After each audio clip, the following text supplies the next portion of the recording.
আমি এখনো স্মরণ করি চুরমনকাঠি এবং হৈবতপুর ইউনিয়নের সেই বিভীষিকাময় দিনের কথা, যে সময় গাড়ি থেকে নামার কিছুক্ষণের মধ্যে সন্ত্রাসীরা আমাকে ঘিরে ধরেছিল। আমি নির্বাচনী প্রচারণা চালু রাখতে চাইলেও সাংবাদিক বন্ধুরা এক প্রকার জোর করে আমার নিরাপত্তা বিবেচনায় আমাকে গাড়িতে তুলে শহরে নিয়ে আসেন।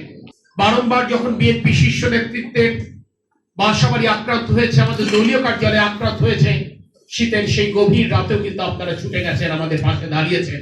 আমরা সেই দিনগুলোর কথা ভুলে যাই। আজকের প্ল্যাটফর্ম কোনো রাজনৈতিক প্ল্যাটফর্ম নয়। আজকে সাংবাদিক বন্ধুরা এই আয়োজনটি করেছেন। আমি সৌভাগ্যবশত এই সাংবাদিক বন্ধুদের একজন হবার সুযোগ পেয়েছি।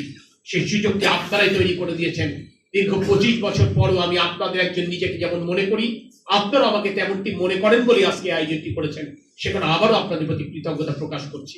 আপনাদের স্বজন হিসেবে, আপনাদের ভাই হিসেবে, আপনাদের ভাইপো হিসেবে এই কথাটি বলতে চাই, আমি আপনাদেরই প্রতিনিধি।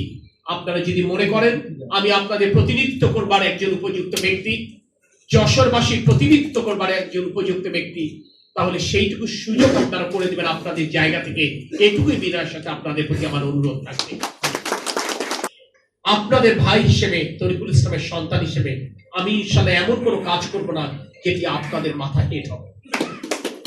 আমরা কথা দিতে পারি, আগামী দিনে যদি বাংলাদেশের জনগণ রাষ্ট্র পরিচালনার সুযোগটি বাংলাদেশ জাতীয়তাবাদী দলের উপর অর্পণ করেন, ইনশাআল্লাহ যশোর তথা বাংলাদেশের কোন প্রান্তে অন্তত প্রতিহিংসার রাজনীতি চরিতার্থ হবে না।